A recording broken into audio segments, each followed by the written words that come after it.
The Ballad of Fair Eleanor and Sir Geoffrey.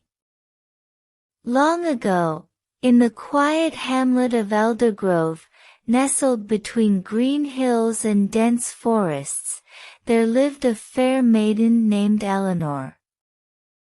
Her beauty was renowned throughout the land, but it was not just her outward appearance that captivated hearts. It was the kindness of her spirit, the gentle way she spoke, and the wisdom in her eyes, that made her beloved to all who knew her. One bright spring morning, a young knight named Geoffrey arrived in Eldergrove. He was of noble birth, his family owning vast estates and lands far beyond the village. Yet, Geoffrey was not a man swayed by wealth or titles. He sought something deeper, something more genuine. He was drawn to Eldergrove by tales of its peaceful beauty and the mystery surrounding the maiden Eleanor. When their eyes first met at the village's May Day festival, it was as though the world stood still. Eleanor, in her flower-crowned gown, was dancing among the villagers, her laughter like the sweetest melody. Geoffrey, captivated, watched her from afar, his heart swelling with a feeling he could not name. After the dance, he approached her, his hand trembling as he offered a single white rose. "Fair lady, I present you with this flower, though its beauty is but a shadow of your own," he said, his voice filled with admiration. Eleanor, surprised by the knight's words and his earnest gaze, smiled warmly and accepted the rose. "Thank you, Sir Geoffrey. Your words honor me," she replied, feeling a flutter in her chest.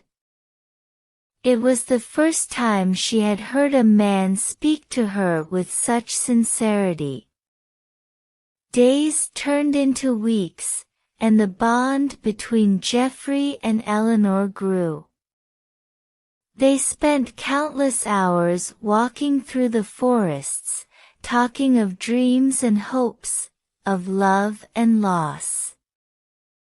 Geoffrey, despite his noble title, was humble and kind, while Eleanor, though of common birth, was wise and gentle. It was not long before they fell in love, their hearts entwined as deeply as the ivy that climbed the castle walls. However, their love was not without challenges. Eleanor's father, a humble farmer, was wary of Geoffrey's noble status. He feared that a marriage between them would lead to Eleanor being cast aside in favor of some grand alliance that could further the knight's family's power.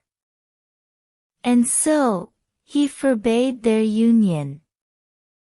Distraught but determined, Geoffrey sought counsel from his closest friend, Sir Roland, a knight of great renown.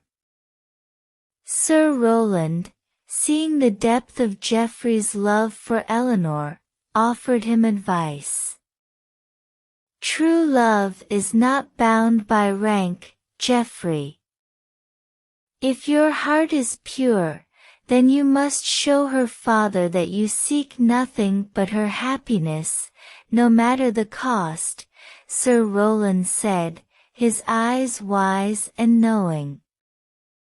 With this counsel, Geoffrey returned to Eleanor's father, not to ask for permission, but to earn his trust.